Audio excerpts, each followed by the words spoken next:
শুভ সন্ধ্যা বন্ধুরা।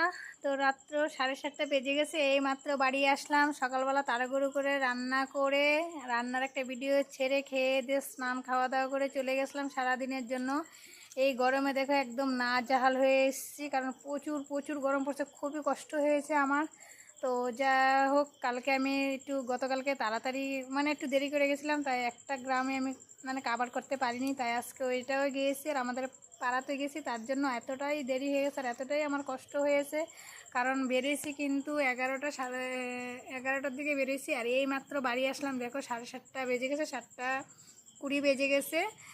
তো এতটাই পরিশ্রম করলাম, আর বলে লাভ নেই। আর যার জন্য আজকে সারাদিন ভিডিও দিতে পারছি না, শুধু রান্নার ভিডিওটাই দিতে পেরেছি, আর একটা ভিডিও আজকে দিতে পারি না। তো সন্ধ্যার টাইমে তো একটা শাড়ি, তার জন্য ভাবলাম যে ঘরে না গিয়ে একটা ভিডিও শাড়ি। দেখো এইমাত্র এসে মালও গুছাই নেয়, একটু থেমে ভিডিওটা করে নিচ্ছি, কারণ ভিডিও তো টাইমে দিতেই হবে। তার জন্য তো রাখলাম, দেখা হবে পরে, টাটা।